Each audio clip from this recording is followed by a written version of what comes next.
Hey everyone, into this video guys, I want to share you my Philodendron micans. Ayan, dahil guys mahaba na yung kanyang mga leaves, ang gagawin natin is propagate natin. Kasi nagsisiksikan na sila guys. So, ang mangyayari is lalong hindi lalaki yung kanilang leaves dahil hindi masyado makakapit doon sa pole. So, ang gagawin natin is babawasan natin siya. Ayan, cut lang natin. Make sure guys na nakakat natin is dun mismo sa mayroong roots para hindi masasayang.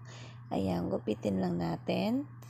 Ayan, i-arrange na rin natin guys para maayos. Si Mycans pala guys is hindi siya maselan. And then, shaded area lang din siya. Ang pagdidilig sa kanya is gusto niya kasi is laging moist. Every 3 days or twice a week. Basta wag lang siya dun sa maaraw.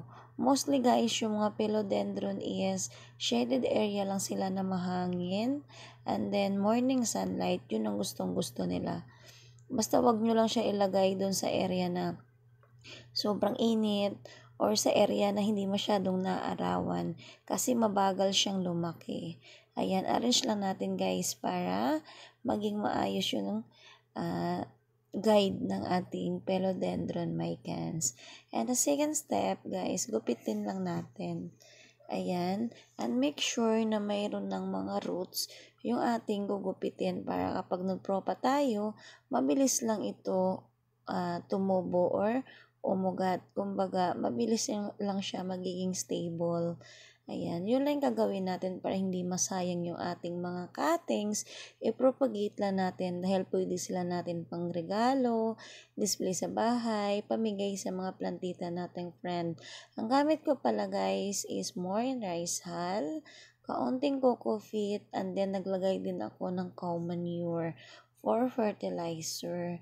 Ayan, tusok lang natin kasi hindi naman siya maselan. Mas mabilis siya guys umugat kapag sa soil. Yun yung na-experience ko.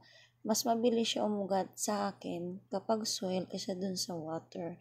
Pero depende pa rin guys sa inyo kung saan kayo hiyang, yun ang gagawin nyo guys. Kasi depende naman yan sa atin. Ayan. Maganda na ito tingnan guys kapag lumago na siya. Ayan, dagdagan natin ng soil to make sure na nababaon yung kanilang mga roots.